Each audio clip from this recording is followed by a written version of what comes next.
welcome to Culture by Neurodesign. I'm Dr. Lisa Colledge. I'm the CEO and founder of Lisa Colledge Consulting. We're currently talking about a theme called DEI is Dead, isn't it? And last time I opened this theme with an episode in which I talked about the business case for inclusion as opposed to the business case for diversity.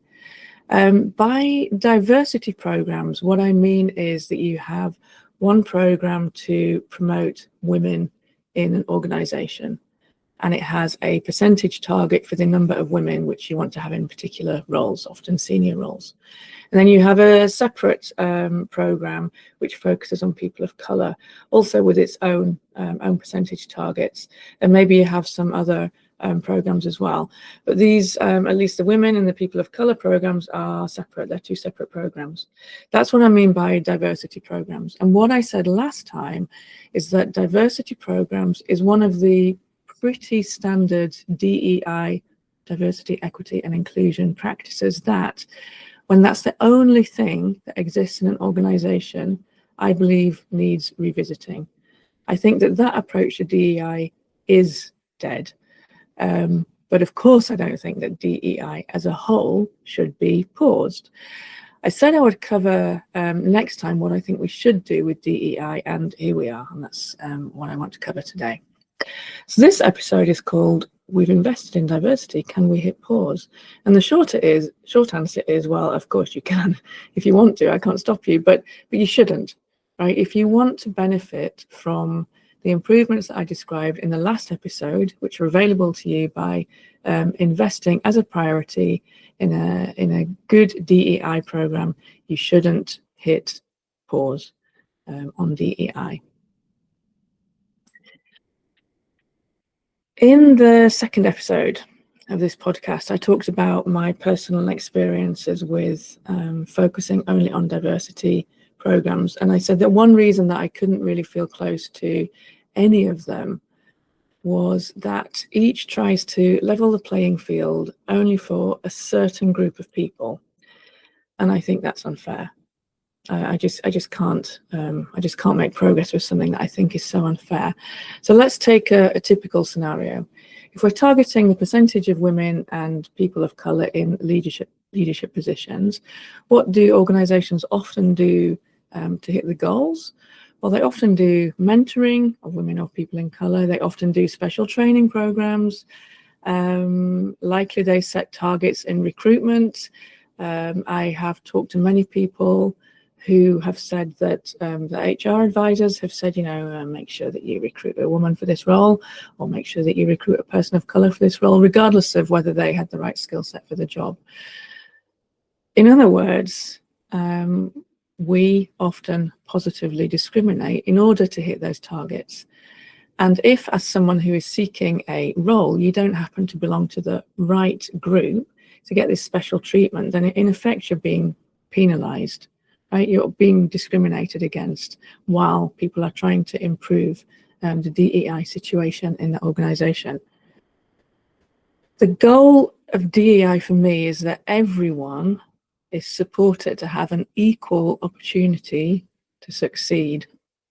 Everyone, an equal. So I think that should depend on what people can control, and it shouldn't depend on aspects of identity that are innate. So let's go back to diversity initiatives. I said that I think that they are inherently unfair, and I say that for three reasons. And the first reason I think that they're unfair is that while recruiting a woman or a person of color or a disabled person, or whichever category your program is focusing on, while recruiting that kind of person may count as success for your diversity program, that recruitment alone doesn't set that person up to succeed. It's not fair for the person. It's also not really fair for the teams that they work in if that's all that you do. The teams may just not know how to work with someone who is so different from them. Innately, we don't know how to do that. We are born fearing things that were different, because things that were different were likely to kill us, a few thousand years ago. making a quick snap decision about, oh, I need to run away from this person or dinosaur or whatever, that was something that could keep us alive. It did very well for us until more recently. So that training, that building of understanding of teams about how to work with somebody who is different from them is not going to happen on its own. It's unfair to expect that it will. The second reason that I think that only having diversity initiatives is unfair is that you're asking your recruiting managers and your HR leaders to use different criteria to evaluate people based on a particular characteristic, and you're asking them to look away from the fit to actually do the job. It's well-intentioned, I understand that, but essentially you're just replacing one kind of discrimination with another. And it means that you leave many people out of the picture altogether who may be well qualified to do the job. I don't believe we can improve things by making different groups take turns to have privilege. Now, of course, I don't think anybody's going to argue when I say that white men have historically been privileged. Of course they have. But it's not going to help anybody to make them all pay the price now, right? Handing that privilege like a baton in a relay race, first to women, then to people of colour, then to people impacted by disability and so on. Handing it turn by turn to different groups is not going to fix that situation. So the privilege of white men has obviously never been fair, but it doesn't suddenly become fair just because you take that privilege and apply it to a different group. So the third and final reason I'll give that I think that only having diversity programs is unfair is that one dimension, focusing on one dimension, doesn't reflect the complexity of real people. Most people, and it's difficult to think of any people actually, although I'm sure there are some, but most people don't define themselves by a single characteristic. I am, for example, a woman. I identify as a woman. I live in a country different to the country that I was born in. I am strongly impacted by autism because of my son, and there are certainly characteristics in me and in other members of my family in that spectrum. I'm also older. I was identified as a geriatric mum. So, you know, I identify with multiple dimensions, and I think everybody is similar in that way. In the last episode, I talked about a research study which showed how we need to contemplate all of these different dimensions of ourselves and accept them and bring them authentically to our workplaces to offer our best performance. And that when we do that, our performance is measurably better in terms of flexible thinking. So just to summarize this third point, I think it's unfair to ask people to choose or emphasize one dimension of themselves that happens to fit one of these diversity programs. So there you go. That's the three reasons that I think it's unfair for an organization, for leadership, to bet only on diversity initiatives. And before I go any further, I want to take a small sidestep to clarify something. And I want to be really clear that I think that the work done in organizations to create communities of women, of people of colour, of people impacted by disability, of people with sexuality that is defined by the LGBT plus movement. I think that those communities have a really important place in organizations. And I have experienced that myself. I've talked about it in an earlier episode. They can really provide a sense of belonging for people who are maybe different from the norm in an organization. And sometimes some of us enter those dimensions as we go through our lives. Not all disabilities are ones that people are born with, for example. People may acquire disabilities as they move through their lives, and sometimes those acquired disabilities may be permanent, sometimes they may be temporary, but whichever, they happen to us in our lives, and it's a big adjustment that we need to make. And these communities in organizations can really, really help. I'm a firm believer in that. I think the communities are also a really fantastic platform to help others understand what people in the organization, colleagues that they work with, may be going through. If those communities can also act as a platform for people to tell stories and to share their experiences, then it can help others in their teams to become better colleagues and leaders. And this kind of activity is often what ERGs do, employee resource groups, fantastic organizations led by people who are passionate and knowledgeable, and often doing things a lot in their spare time. I think it's important that as leaders, you continue to give this time to people to lead and to engage in the ERGs. But please hit pause on expecting these ERGs to be able to drive all of the business opportunity that you can possibly get from DEI. I think I'll come on to this more in the next episode, but you can't expect people running this stuff voluntarily and in the grassroots of an organization to be responsible for driving all the change throughout your organizational culture. Okay, that was my aside, and now I'm going to come back to the main thread of this podcast and say, okay, so if I'm saying we hit pause on those diversity-only focuses in organizations, what do we need to do? And we obviously need to do something, because it's not very difficult to see that great imbalances persist in our businesses. There is still a lot of bias in our organizations. You've only got to glance at the number of female CEOs or CEOs of color in any list of top companies, right, to see that. I think that the characteristics of a good DEI program are twofold. The first one is that the program is fair to everyone. Everyone is enabled with an equal opportunity to succeed.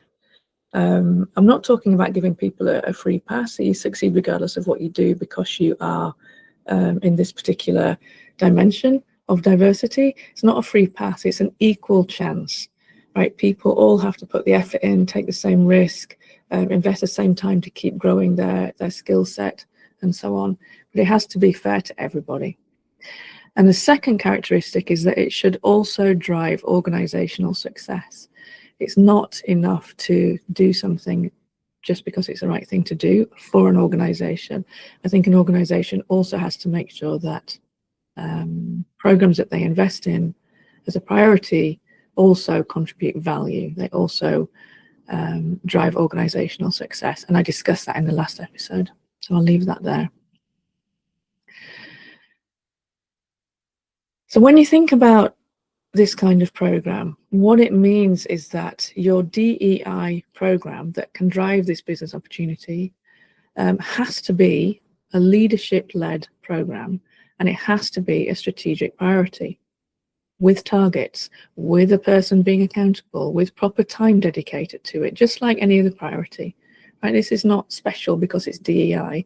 It's a strategic priority that I'm talking about, and it should be treated like any other strategic priority.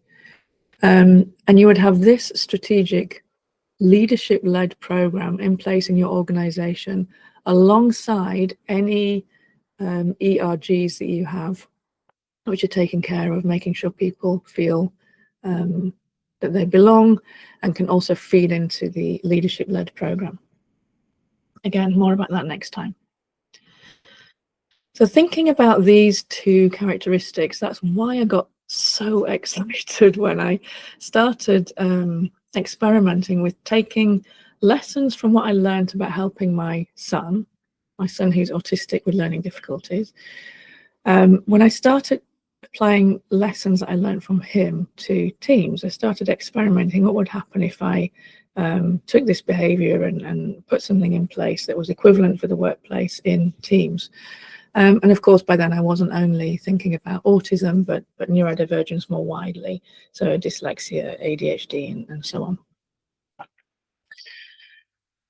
So when I started to do that, I expected that a few people would benefit from the behaviors that I was trying to introduce to the teams and was introducing to the teams. But I was wrong. I was absolutely wrong. Everyone benefited, everyone. And it took me quite a while to work out what was going on. Although I was happy with the results, I couldn't really understand why. But after a while, I found research saying that although we define neurodivergence, so ADHD, autism, dyslexia, in a binary way, you're either autistic or you're not, you're either dyslexic or you're not. And we need to do that because that's how our systems work, and that's how we give treatment or not. That binary distinction is artificial. And actually, let's say that there's a spectrum of autistic traits, and each of us is somewhere on that spectrum. There's a spectrum of dyslexic traits, and each of us is on that spectrum, and the same with all the other types of neurodivergence. We say that someone is neurodivergent when they are beyond a particular point, which we say causes them significant challenges in their lives. But the diversity of cognitive styles, the styles in the way we think, is universal. We're all somewhere on each of these spectra of cognitive style. And that's why everyone benefited when I started to introduce those autism-inspired, neurodivergence-inspired behaviours into teams. It was great. Now, this cognitive diversity already exists in your organisation. Whether you know it or not, it's there. And if you haven't taken the time to design and build your working culture to ensure that everybody, whatever neurostyle, cognitive style they have, to make sure that everybody can contribute their best, then you're missing out on valuable potential. You're missing out on some of the percentage improvements that I talked about in the last episode. So the key for a leadership-led DEI initiative is to prioritize building a cognitively inclusive culture. That's a culture that recognizes all of these different neurostyles and enables everybody to succeed, so driving the best results. So what it involves is training people in effective communication, training people in team working practices, given that you have these diverse styles and preferences in all of your teams. It involves thinking about your operational techniques, day-to-day operational techniques. You need to think about how you can upskill your managers to support people at different points through the employee work cycle. So whether they're onboarding or performing their job or going for a promotion or whatever. And you need to reinforce this with all of your processes and policies. Right? This is not something that's going to happen on its own, as I explained. This is something that needs leading, designing, and investing in. It needs to be a strategic priority. But if you take inspiration from the needs of neurodivergent people and you apply it in the workplace, it makes the workplaces more inclusive, happier, more enabling for everybody, and they will repay you by performing better, by giving you better organizational results. So it's effectively the universal design of DEI. That's why I got so excited when I understood what was happening. And I would say if you do invest in one DEI initiative as a leader, do this. As a leader, focus on an inclusion program, not a diversity program. Leave the diversity support to the ERGs, but focus on designing a culture that creates an environment where everybody can thrive, regardless of the style that they prefer to think in. Focus on building a cognitively inclusive culture. It means you'll get ahead by having a culture that is just waiting to welcome and enable everybody who will join your organization, regardless of their style, instead of waiting for people to say, I need this, or I need that, or help me with the other. So to come back to the title of this episode, which was We've Invested in Diversity, Can We Hit Pause? My answer is as follows. I would say, as a leader, yes, you can hit pause on expecting fragmented diversity initiatives to do everything, yes. Keep on encouraging these communities, these ERGs, to flourish. But as a leader, start to think about investing in a company-wide cognitive inclusion program. In the next few weeks, I want to dig into what may be some of your fears about investing further in DEI in an inclusion program. I have a short list of topics I will cover, but if you have a particular concern that you'd like to hear what I think about it, then please do let me know and I'll make sure that I cover it.